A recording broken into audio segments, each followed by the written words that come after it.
I dropped $3,000 transforming our backyard into a full-blown carnival for my little girl's birthday. Rides, games, cotton candy, all of it. But when we finally walked inside, the cake on the table read, "Congrats, Noah." My brother's kid was plastered across the frosting, and my dad just laughed, saying, "We merged the parties to cut costs." My daughter went silent and quietly removed her crown. Right then, I knew exactly what I needed to do. And the decision I made next became a lesson my entire family would carry forever. Have you ever loved someone so much, poured your entire heart into making them happy, only for your own family to rip it all apart with a single, brutal act of dismissal? My daughter's smile, once so bright, crumbled right before my eyes that day. And in that moment, something inside me didn't just break, it hardened. Have you ever been pushed that far? My name is David, I'm 34. And for as long as I can remember, I've been the over-the-top one in the family. My dad, Robert, would always say it with a chuckle, like my generosity was some kind of charming flaw. But I work hard. My small construction company is doing well. And I've always believed that if you have the means to make life a little more magical for the people you love, you absolutely should.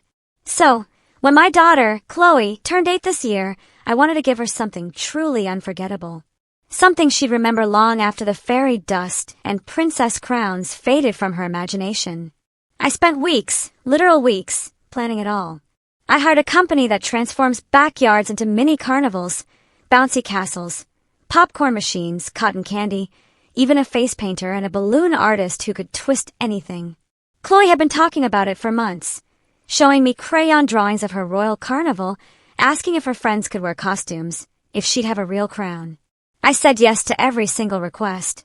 I probably overspent, but seeing her excitement bubble up, worth every single cent.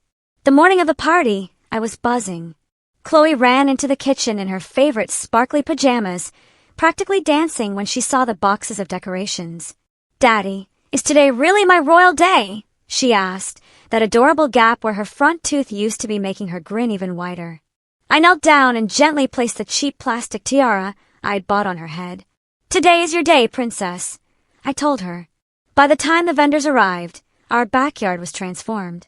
Streamers, a photo booth, games. It looked like something ripped straight out of a Pinterest board. Friends and family started trickling in, and Chloe was just beaming, a blur of pink as she bounced from the cotton candy machine to the bouncy house, dragging her cousins along. For a few glorious hours, everything felt perfect. Then it was time for the cake. I went inside to get it. This wasn't just any cake. It was a huge, 2-tier vanilla masterpiece with raspberry filling covered in pink buttercream and delicate sugar flowers. The most expensive part of the whole celebration. But as I pulled the lid off, my stomach plummeted. Across the top, in big blue frosting letters, were the words, "Congrats, Noah." For a split second, I actually laughed. "It has to be a mistake," I muttered. But then my mom, Susan, walked into the kitchen with a stack of paper plates. "Oh, good. You found the cake," she said, as if nothing was amiss. "Mom," I said slowly, pointing at the lettering, my voice barely a whisper. "Why does Chloe's cake say congrats, Noah?" She looked at me like I just asked why the sky was blue. "Oh, we just combined the parties. It made more sense that way. Your brother Mark's little boy, Noah, is turning 5 next week. So we figured we'd save everyone the trouble and just celebrate both kids today." I stood there frozen, the cake knife still in my hand. "You what?" Before she could explain, my dad, Robert, strolled in, chuckling. "Don't make that face, son. It's just practical. Saves money, saves time. Win-win." And of course, Mark, my brother, chose that exact moment to appear, phone out, recording for his Instagram story. "Hey man, great setup," he said cheerfully. "We told David he'd get a joint party this year, didn't we, babe?" His girlfriend, Jessica, perched on a chair, scrolling through her phone, didn't even look up but muttered, "Yeah, it's cute. He loves sharing." I wanted to scream. Instead, I just walked outside. Chloe was standing by the popcorn machine, staring at me expectantly, waiting for her cake. My chest ached. I put on my best fake smile, carried the cake out, and set it on the table. The kids gathered, cheering. Chloe looked at the cake, then at me, then back at the cake. Her smile faltered, just slightly. "Daddy, she whispered, her voice so small. Why does it say Noah? That's not me. I swallowed hard and told her we'd fix it later. But she was quiet through the entire song. She didn't blow out her candles. She just gently took off her tiara and handed it to me like she was giving up something precious. That was the moment something inside me shifted. I didn't yell. I didn't throw the cake, even though every fiber of my being wanted to. I just smiled tightly, helped Chloe cut a slice, and stayed silent for the rest of the party. Every time Robert laughed about how smart it was to combine things, or Mark made a joke about saving me money, it felt like they were driving a nail a little deeper into my chest. By the time the last guest left and the vendors were packing up, my mind was made up. I walked inside, grabbed my phone, and started canceling things. The joint family picnic next month, the Christmas trip we'd planned. Even the group chat I'd been running to coordinate family events, I shut it all down. I didn't yell. I didn't explain. I just went quiet. And that's when the calls started. The first one came that same night, just as I was getting Chloe ready for bed. She was still in her princess dress, but without the tiara, picking at the hem. I was trying to distract her, asking which stuffed animal should guard her dream kingdom tonight, when my phone buzzed on the nightstand. It was Robert. I ignored it. A minute later, Susan called. Then Mark. Then my aunt. The notifications stacked up so fast, lighting up the room. Chloe glanced at the phone, then at me.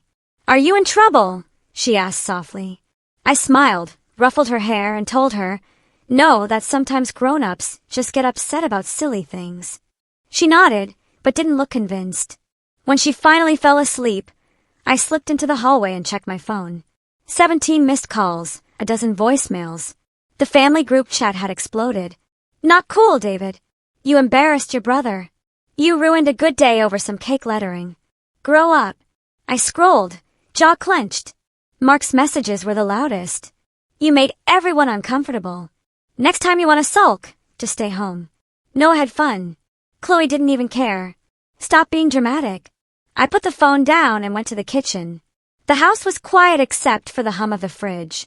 I poured myself a glass of water and stared at the half-eaten cake on the counter. The blue frosting still spelled out, "Congrats, Noah," like some cruel joke. For a split second, I thought about throwing it in the trash, but I didn't. Instead, I took a photo. Not for social media, not to send to anyone, just for me. Proof that this had happened. The next morning, Susan showed up unannounced.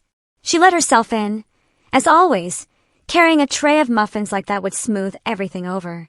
Good morning, she said brightly, as if we hadn't just exchanged 100 passive-aggressive messages. I stayed by the sink, arms crossed. Morning, I said flatly. She put the tray down. Listen, honey. Yesterday, just got a little mixed up. But it was still a nice party. Chloe had fun, didn't she? I almost laughed. She took off her tiara and wouldn't blow out her candles. Susan's smile faltered for a second, then returned. Kids bounce back. She'll forget about it by next week. I could feel my temper rising, but I stayed quiet. Susan went on, trying to spin the whole thing like it was no big deal. You have to understand, Mark and Jessica are under a lot of pressure right now. They're saving for a house, and with Noah starting school soon. I cut her off. So that justifies hijacking my daughter's birthday? She frowned like I was the unreasonable one. We didn't hijack anything. We just combined it. It's not like Chloe didn't still have her party. She didn't have her party, I said, my voice sharper now. She had their party. Susan's lips pressed into a thin line. You're overreacting. That was the moment I realized we weren't going to get an apology. Not from her, not from Robert, not from anyone. To them, I was being difficult. To them, this was just another instance of David making everything about him. After she left, I sat on the couch and thought for a long time. I kept replaying Chloe's face when she saw the cake. I kept hearing Robert's laugh. Mark's offhand comment about saving me money. Something in me hardened. Over the next few days, the pressure campaign started. First came the guilt trips. Chloe isn't the only grandchild. You should be happy they wanted to celebrate together. You're teaching her to be selfish. Then came the subtle jabs. Mark posted photos from the party with captions like, "Best day ever. Teamwork makes the dream work, and nothing wrong with a little family efficiency." The comments from our relatives were full of heart emojis and so smart, and loved this idea. It was like I was the only one who saw anything wrong. Even my cousin texted me privately saying, "Man, I get why you're upset, but you kind of made it awkward leaving like that." I hadn't even left early. I just went quiet. Apparently, silence was enough to brand me as the villain. Then came the kicker. Robert called me 2 nights later and said in his most patient voice, "Son, I think you owe your brother an apology." I laughed out loud. For what? For giving my daughter a party and watching you turn it into a group discount. "You know, he can't afford big parties like you can," Robert said. "It would have hurt Mark's feelings if we'd done one for Chloe and not for Noah. So instead, you hurt Chloe's feelings." There was a long pause on the line. Finally, Robert said, "You're too sensitive about this. She'll get over it. Family comes first." When I hung up, I didn't feel sad anymore. I felt cold. I spent the next few days ignoring calls and focusing on Chloe. We did our own little makeup celebration, just the 2 of us, where I baked a tiny cake that actually said her name. She smiled for the first time since the party. That smile reminded me what really mattered, and it made me even more certain that I wasn't going to let this slide. But my family wasn't done. The weekend after the party, Mark hosted a casual barbecue at my parents' house. I wasn't planning to go, but then Chloe asked if we could see Grandma and Grandpa, and I didn't want her caught in the middle of this mess. So we went. When we arrived, Mark greeted me like nothing had happened. Beer in hand, grinning. "Hey man, no hard feelings, right?" I didn't answer. He clapped me on the shoulder anyway and said, "We were just talking about next year. We might as well do a joint party again. Maybe rent a bigger place this time. You can handle the setup again, right?" That was the moment the last thread of patience in me snapped. I smiled, a small, cold, tight-lipped smile. "Sure," I said, my voice calm in a way that made even him pause. "I'll handle everything." And that's when the idea started to form. A plan that would make sure none of them ever dismissed me or Chloe like that again. But before I could put anything into motion, Mark made one more comment. Loud enough for everyone in the yard to hear. "See, I told you he'd come around. He just needed to cool off. You know how David gets. Big feelings, big drama." Everyone laughed, even Robert. And I just stood there smiling because they had no idea what was coming. I wish I could say that barbecue was the last straw, that I went home, cut them off, and never gave them another chance to hurt us. But part of me, the part that still wanted to believe my parents could be better, hesitated. Maybe if I stayed civil, maybe if I let a little time pass, they would realize how hurtful they'd been. For a few weeks, I stayed quiet. I answered their calls politely, but briefly, kept conversations shallow. Chloe asked if we were going back to Grandma's house soon, and I told her maybe when things settled down. She didn't seem to mind. She was busy with her art projects and playing with the new bike I'd surprised her with. Life was starting to feel normal again. Then came Mark's text. "We're throwing a little get-together for Noah's school milestone. You guys better be there. Mom's already ordering the cake. Big family moment." I stared at the message for a long time before replying with a simple, "We'll see." I should have trusted my gut and stayed home. The little get-together turned out to be a full-blown family party, bigger than Chloe's birthday had been. There were decorations, food trays, a rented bounce house. All the things I had arranged for Chloe, except this time, my parents had paid for it. They greeted us at the door with smiles, acting like nothing was wrong, ushering us in as though we were just another pair of guests. I kept my expression neutral, but inside, something started to twist. It wasn't the party itself. Noah deserved to be celebrated. Of course. It was the way everyone avoided eye contact with me. The way Jessica gave me that smug little smile when she saw us. "See, this is how you do it," she said under her breath. As I walked past, Chloe squeezed my hand tighter. The party went on, and I did my best to keep my daughter distracted, letting her play with her cousins and enjoy the games. For a little while, she was laughing again, and that made me relax until it was time for cake. The cake was massive. 3 tiers, superhero-themed, with sparklers on top.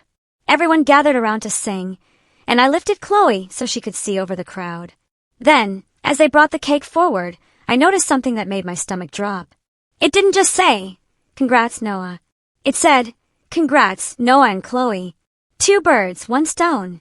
And right there in front of everyone, Susan announced, we figured we'd celebrate Chloe too, since we missed out on making her feel special last time. The words were meant to sound thoughtful, but they landed like a slap. The room erupted in polite cheers. Mark patted me on the back and said, "See, we're making it right." I looked at Chloe, and her face told me everything. She was frozen, staring at the cake like it was a cruel joke. "Daddy," she whispered, "it's not my birthday anymore." I sat her down and walked straight to the kitchen. My heart was pounding so hard I could barely breathe. I gripped the edge of the counter and counted to 10, trying not to lose it in front of everyone. That's when I heard my parents talking in the dining room, just out of sight. "He should be grateful we included her," Susan was saying. After the scene he made, this is the least we could do to smooth things over. Robert chuckled. "Exactly. Maybe now he'll stop acting like the world revolves around that kid." I froze. That kid! The way he said it, like Chloe was an inconvenience. Like my daughter, his granddaughter, was some spoiled brat instead of a sweet, kind little girl who had done nothing wrong except want a party with her name on it. I turned and found them both standing there, smiling like they hadn't just gutted me with their words. "David," Susan said sweetly, "aren't you happy? This is our peace offering." "Peace offering," I repeated, my voice quiet. "Yes," she said brightly. "Now everyone's included. No one feels left out, and we can move on from all that birthday drama. Isn't that nice?" I didn't trust myself to answer. Then Mark walked in and, as if to add insult to injury, handed me a stack of paper plates. "Hey man, can you cut the cake for us? You're good at that." That was it. I put the plates down and walked out. Not just out of the kitchen, out of the house entirely. I took Chloe's hand, told her we were leaving, and didn't look back. "Daddy, are we in trouble?" she asked as we got into the car. I shook my head. "No, sweetheart, but we're done." That night, the phone call started again. This time I didn't answer. Not for anyone. The next day, I woke up to a storm of messages accusing me of ruining another family event. My aunt texted, "You're teaching Chloe to be dramatic." My cousin sent, "It's just cake, man." Mark sent a voice message saying I was selfish and ungrateful and that I owed Susan and Robert a thank you for trying to make amends. But the message that really did it, the one that made something inside me snap completely, was from Robert. "If you can't be part of this family without causing problems, maybe you should sit the next few events out. We'll invite Chloe when she's old enough to come without the attitude." I stared at the message for a long time, my hands shaking. They weren't just dismissing me anymore. They were threatening to cut me out entirely and keep my daughter in their little orbit, as if they had any right to decide when or how she saw them. That was the moment I stopped hoping they'd change. That was the moment I decided I wasn't just going to pull back quietly. I was going to make sure they never had the chance to treat Chloe like that again. And I was going to make sure they finally understood what it feels like to be excluded. The following week felt like walking through fog. I went to work, came home, made dinner, helped Chloe with her homework, but I was on autopilot. There was no music in the house, no laughter, no calls answered. My phone sat face down on the kitchen counter, buzzing every few hours with another notification from someone in the family. I didn't check them. I didn't want to read another lecture or guilt trip or passive-aggressive plea to come back to the fold. Instead, I focused on Chloe.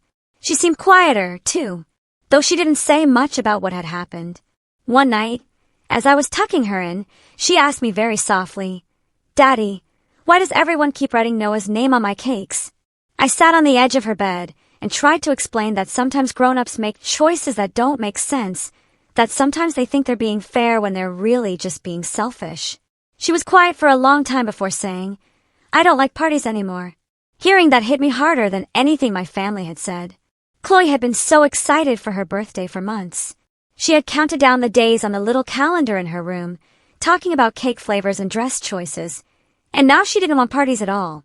That night, after she fell asleep, I sat at the kitchen table and stared at my laptop. Something in me had shifted completely. I wasn't just hurt anymore. I was done. Done trying to reason with people who saw my daughter as an afterthought. Done waiting for an apology that would never come. But being done didn't mean doing nothing. I started thinking back over the last few years. All the little moments I had brushed off as just family being family. Times when Mark would accidentally forget to invite us to something, but somehow remember to tag me in the photos afterward. Times when my parents had said things like, "Don't spoil her," or "You're teaching her to expect too much." Times when I had hosted, paid for, or organized events, and they had treated it like it was their effort, their generosity, their name that mattered. I started writing things down. Not out of spite, not yet, but because I needed to see it all in one place. A timeline of every slight, every dismissal, every time they had made Chloe or me feel small. The list grew faster than I expected. The more I wrote, the clearer the picture became. This wasn't about one cake or one party or even one bad day. This was a pattern. This was how they had always treated us. Like we were convenient when we could contribute, disposable when we couldn't. I stayed quiet for a month. No visits, no calls, no texts beyond short responses when absolutely necessary. I could tell it was starting to get under their skin. Mark sent me a string of messages asking if I was still mad about the cake and accusing me of punishing the whole family over one little misunderstanding. Robert left a voicemail that said, "This is childish. We need to talk man to man." I didn't respond. But even as I was pulling away, I could feel the weight of it pressing down on me. There were moments when I caught myself wondering if I was overreacting. If maybe I should just give in and let things go. That's what they wanted. They wanted me to cave, to show up at the next gathering, to laugh it off and pretend everything was fine. Then one afternoon, I got a call from Chloe's school.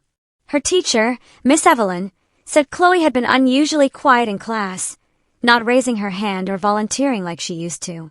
She asked if something had happened at home, and that's when it hit me. This wasn't just my burden. This whole situation was affecting Chloe more deeply than I had realized. After I hung up, I went to pick her up early from school and took her to her favorite ice cream place. We sat in the booth, just the two of us, and I asked her what was wrong. She hesitated, stirring her ice cream until it turned into soup before saying, "When we go to Grandma's house, it feels like no one sees me, like I'm just there." That was the moment I knew there was no going back. That night, I sat down with my laptop again. But this time, I wasn't just making a list. I was making a plan. I went through my emails, my receipts, my bank statements. I started documenting every party I had paid for, every event I had hosted, every expense I had covered over the years. I wasn't sure exactly how I was going to use it yet, but I knew I needed it. I started putting money aside, too, a little extra each week, quietly building a separate fund. Not for me, for Chloe, for her future, for anything that might give her joy and stability outside of this family circus. And slowly, I started cutting strings. I left the family group chat without saying a word. I unfollowed them on social media. I told my parents politely that we wouldn't be attending any more family events for a while. When they demanded an explanation, I simply said, "We need space," and left it at that. The backlash was immediate. Mark called me a coward. My aunt said I was alienating Chloe from her family. Robert texted, "This is exactly what I was afraid of. You're letting your pride get in the way of family unity." But the quieter I stayed, the more control I felt returning to me. It was painful. Every memory, every guilt trip, every time I saw Chloe glance at the phone when it buzzed and asked, "Is that Grandma?" But it was necessary. And as the weeks stretched into months, something unexpected happened. Chloe started to bloom again. She smiled more. She laughed more. She stopped asking about the next party at Grandma's house. Instead, she asked if we could have our own little celebrations, just the two of us. Movie nights, pancake breakfasts, bike rides at the park. It was like she had been holding her breath for months and was finally exhaling. And that was when I knew that whatever plan I came up with, it had to be more than just cutting them off.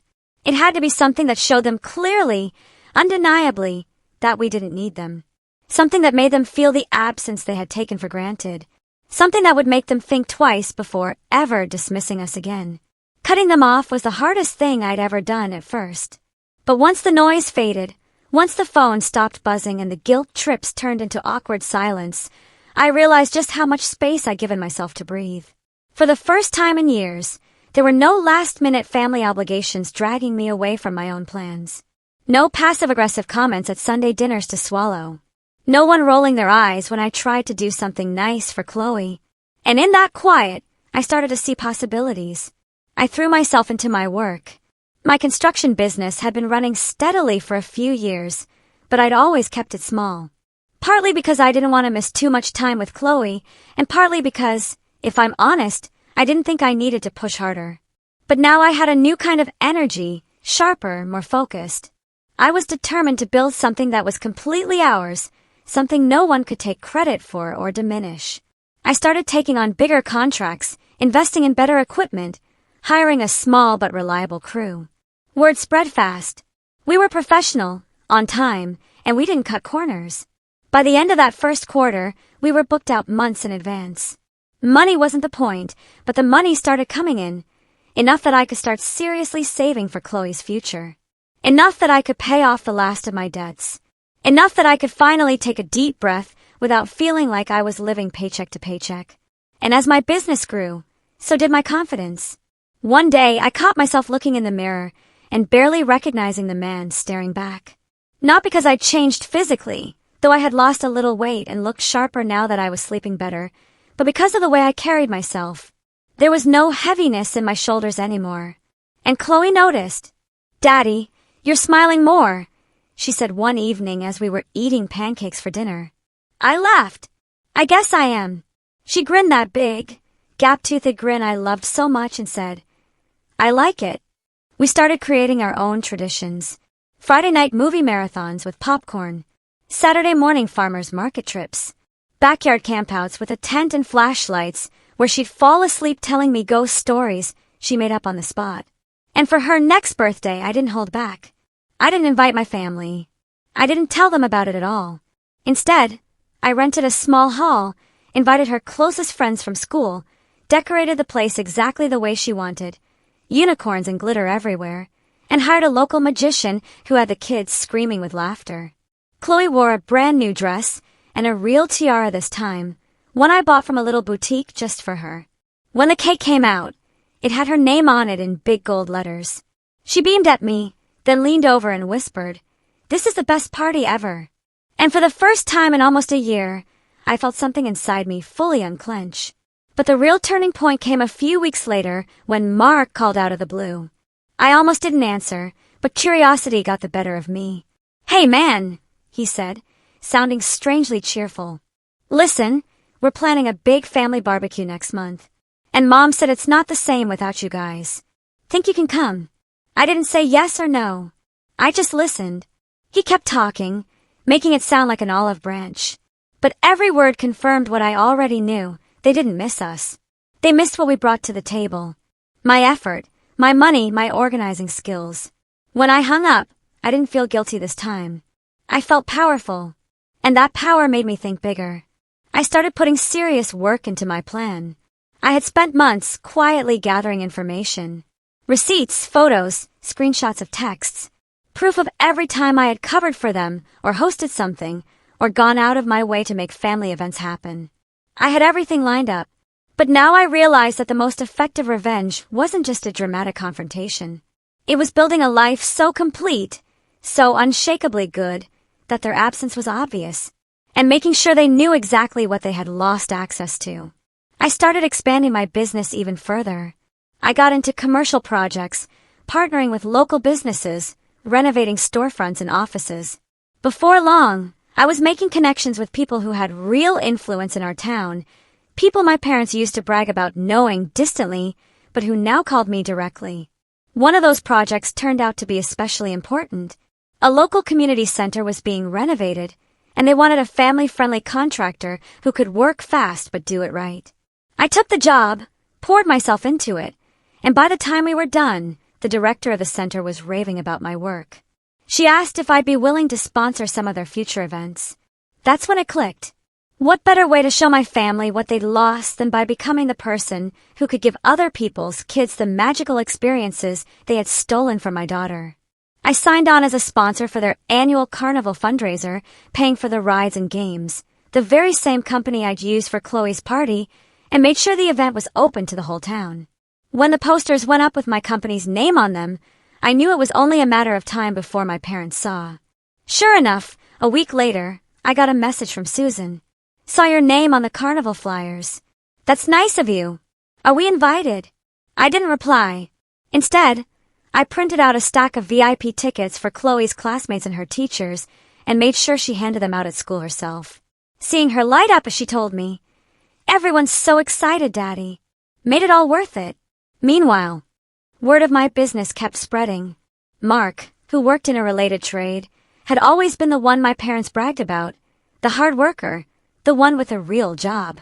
But now, he was asking me if I had any leads or openings on my crew because his hours were getting cut. I told him politely that we weren't hiring right now, but I'd keep him in mind. It was a small thing, but it felt like the scales were starting to tip. By the time summer rolled around, I was no longer the same man who had stood in that backyard, quietly swallowing humiliation. I was thriving. My business was thriving. Most importantly, Chloe was thriving. And with every new success, every new connection, every smile on Chloe's face, my plan for the perfect, quiet revenge became sharper. I wasn't going to yell. I wasn't going to beg. I was going to make sure they watched from the outside as we built a world without them.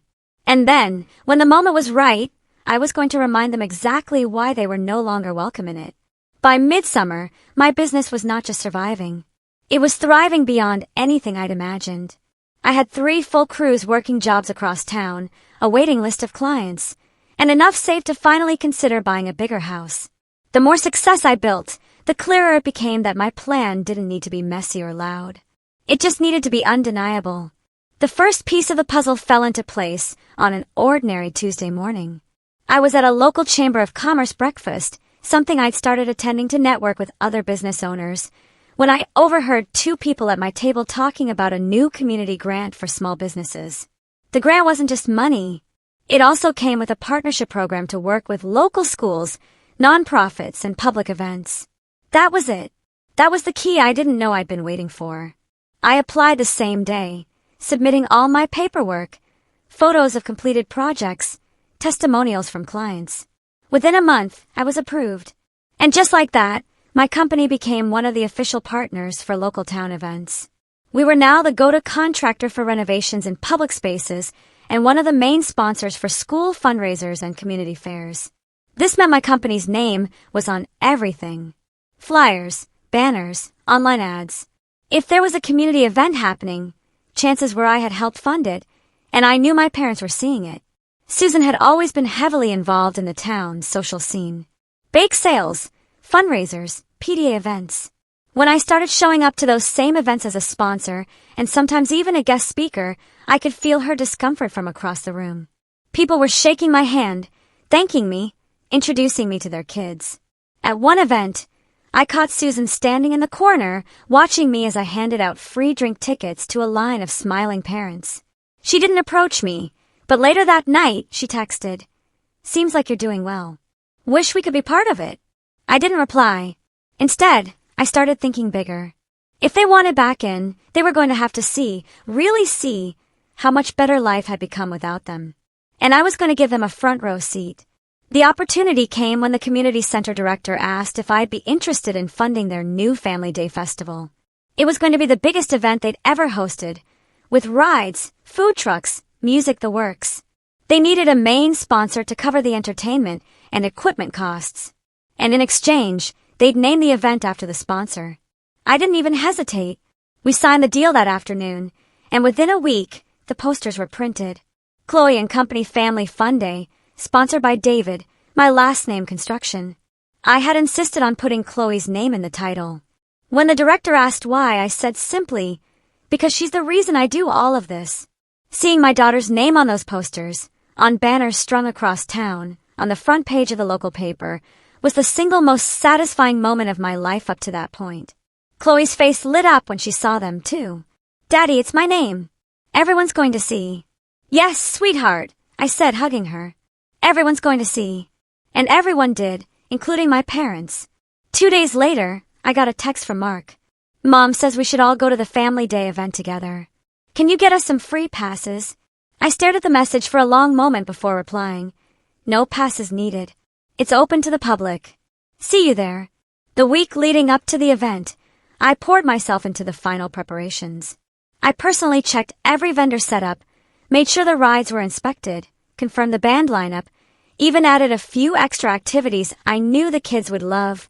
Face painting, a giant bubble station, a petting zoo. I wanted this event to be unforgettable, not just for Chloe, but for everyone in town. And I wanted my family to see that I could give the community and my daughter something 10 times better than what they had tried to take from her. The morning of the festival, Chloe woke me up early, practically bouncing out of bed. She put on the shirt I had made for her with the event logo on it, and I wore one to match. When we arrived at the park, she gasped at how big everything looked. The rides were already spinning, music was playing, and kids were running around with cotton candy. "This is amazing," she said, clutching my hand. "Enjoy it," I told her with a smile. "This is your day." As the crowds poured in, I saw them. My parents, Robert and Susan. My brother, Mark. His girlfriend, Jessica, and their son, Noah. They looked around like tourists, wide-eyed at the setup. Robert spotted me near the stage and walked over, his hands in his pockets. "This is impressive," he said gruffly. "Thanks," I replied. He hesitated, then said, "You really didn't have to do all this." I looked him dead in the eye. Yes, I did. He opened his mouth to say something else. But I was already walking away, heading toward Chloe, who was waiting for me by the carousel. Throughout the day, I could feel my family watching me. Watching as kids ran up to thank me for the free tickets. As parents shook my hand. As the event director stood on stage and announced that this entire festival had been made possible by me and named after my daughter. I didn't gloat. I didn't even acknowledge them. I just kept smiling, kept making sure everything ran smoothly, kept making sure Chloe was having the best day of her life. And as the sun started to set and the music swelled for the closing ceremony, I saw something in my parents' faces that I hadn't seen in a very long time, regret. But this wasn't the end. This was just the setup. Because I wasn't done yet. This was only the moment that would make them listen when I finally spoke. And when I did, I wasn't going to raise my voice. I was going to make sure every single one of them understood, calmly, clearly, and permanently, that Chloe and I were no longer the family afterthoughts. We were the ones who set the standard, and they would have to live with that. When the Family Day festival wrapped up, I expected a call, a text, something. But my parents stayed silent for days. I figured they were stewing, trying to figure out how to spin what they'd seen into something that didn't make them look bad. It didn't matter. I had already decided what came next. I spent the next 2 weeks putting everything in order. I had my timeline of past events printed and bound. Every party I'd paid for, every event I'd hosted, every message or comment that dismissed Chloe or made light of our feelings. I organized the receipts, the screenshots, the photos, all neatly tabbed and highlighted. Not to throw at them in anger, but to hand over calmly, like evidence in a court case. Then I invited them all over. It was the first invitation I had extended in nearly a year. My parents, my brother Mark, his girlfriend Jessica, even a couple of extended relatives who had been the loudest about family unity. I worded the invitation carefully. "Dinner at my place. Come hungry. We need to talk." They showed up looking curious, maybe a little nervous. The smell of the catered meal, yes, catered, I wasn't wasting my energy cooking for them, filled the house. Chloe was upstairs, happily watching a movie in her room. I had told her this was a grown-up conversation night. We ate first. I kept the conversation polite, almost unnervingly polite, which I could tell was throwing them off. Mark cracked a few jokes that fell flat. Robert cleared his throat like he wanted to say something, but didn't. When the plates were cleared, I set a leather folder on the table. "This," I said calmly, "is the last year of my life. Every party, every expense, every time I tried to give my daughter something special and got treated like it was too much, like she was too much." I opened it and slid the first page across the table. A photo of Chloe's cake with congrats, Noah written across it in bright blue frosting. Susan flinched. "Do you remember this?" I asked. No one spoke. I turned the pages slowly, one by one, laying them out on the table. Screenshots of texts dismissing my feelings. Photos of decorations I had paid for. Receipts with my name on them.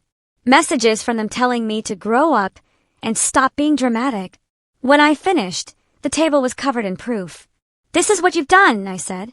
My voice was quiet, but I could feel how heavy the room had become.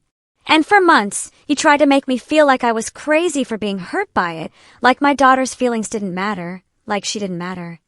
Robert opened his mouth, but I held up a hand. No, you don't get to interrupt. You've been talking over me for years. You can listen for 5 minutes. The silence that followed was so complete, I could hear the refrigerator humming in the kitchen. You think I overreacted? I continued. You think it was just a cake, just a party, just one day? But it wasn't. It was a pattern. A pattern where you treated Chloe like a footnote, where you acted like my time, my money, my effort didn't count unless it benefited everyone else. Where you laughed when I asked for respect, and I let it go, over and over again, until I couldn't anymore. Mark shifted in his chair, looking uncomfortable. Susan's eyes were shiny, but she still hadn't spoken. So, here's what's going to happen, I said, leaning back in my chair. From now on, if you want to be in Chloe's life, you do it on my terms. You respect her days, her birthday, her milestones. And you respect me when I say no. If you can't do that, you don't get access to us. No parties, no holidays, no quick visits to make yourselves feel better. Nothing. Mark frowned. You can't just cut everyone out because of one mistake. One mistake. I repeated softly. Look around, Mark. Does that look like one mistake to you? I gestured to the table full of evidence. He didn't answer. This isn't punishment, I said finally. This is a boundary. You can either meet it, or you can stay on the outside looking in. It's your choice. Then I stood, calmly collected the papers back into the folder, and left the room. I didn't yell. I didn't slam a door. I just walked upstairs to check on Chloe. Downstairs, I could hear them whispering to each other in the stunned silence I had left behind. When I came back down 10 minutes later, the house was empty. And that was exactly what I wanted. The next morning, I woke up to a text from Susan. We didn't realize how much we hurt you. We need to talk. I didn't reply. Later that day, Robert called. I let it go to voicemail. Mark tried again that evening. I ignored it, because the revenge wasn't in the speech I had given them. The revenge was in the silence that followed, the silence they finally had to sit with. The next weekend, Chloe and I went to the park. As we walked past the community center, I saw one of the new posters announcing that I'd been chosen as Business of the Year for the town's annual gala. I smiled to myself. When that gala came, I knew exactly who I was inviting as my guests of honor. Not my family, but Chloe's teacher, her best friend's parents, the people who had supported us without condition. And I knew my family would hear about it anyway. That was the point. This wasn't about slamming the door forever. It was about making them knock and wait. The silence lasted longer than I expected. Weeks passed, then a month. No calls, no surprise visits, no last-minute guilt trips. For the first time in years, there was peace in my house. Real, lasting peace. Then the cracks started to show. One morning, I was at the office going over invoices when my phone buzzed with a message from my cousin. Dude, your dad just told everyone at the diner that you banned them from Chloe's life. What's going on? I stared at the text for a second before replying. I set boundaries. If they want to call it a ban, that's their choice. That same evening, Susan called again. I answered this time. Her voice was small, softer than I'd heard in years. David, she said, we miss you. We miss Chloe. I took a breath. Then you know what you have to do. There was a long pause. We were just trying to keep the family together, she said finally. By erasing my daughter's name from her own birthday? She didn't answer that. When we hung up, I didn't feel triumphant. I felt steady, grounded, like I'd finally stopped trying to run uphill. 2 weeks later came the town gala, the event where I was being honored as Business of the Year. The room was packed with local business owners, city council members, and community leaders. Chloe sat at my table in her best dress, glowing with pride. Halfway through the evening, as they announced my award, I caught sight of my parents standing near the back of the hall. They hadn't been invited, but of course, they'd found a way in. I walked up to the stage, accepted the plaque, and took the microphone. Thank you, I said, scanning the crowd. This means a lot. Not because of the business, not even because of the recognition, but because this company started with one goal, to build something better, to build something my daughter could be proud of. Every late night, every early morning, every risk I took was for her. And standing here now, seeing her smiling at me, that's the real award. The audience applauded, and I caught sight of Susan wiping at her eyes. Robert looked down at the floor. Mark wasn't even there. After the ceremony, as guests mingled, my parents finally approached. David, Robert said quietly, we were wrong. It wasn't dramatic. No tears or shouting. Just 3 simple words that I'd been waiting to hear for over a year. I know, I said. We want to fix this, Susan added. We don't want to miss any more of Chloe's life. I looked at them for a long moment. Then you don't get to just show up when it's convenient. If you're serious about this, you're going to have to show up consistently and respectfully. They nodded. We didn't hug. Not yet. But when I went back to my table, Chloe leaned against me and asked, Daddy, are they still mad at us? No, I said, kissing the top of her head. They finally heard us. And that was the truth. Because the real revenge wasn't cutting them off forever. It was making them face what they had done. Forcing them to sit in the silence long enough to realize they could lose us for good. And when they finally came back, they came back on our terms.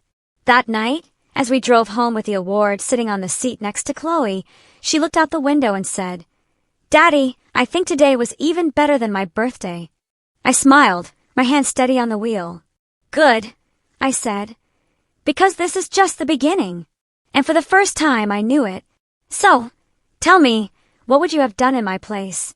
Have you ever had to draw a line with family members who just wouldn't listen? I really want to hear your thoughts in the comments below.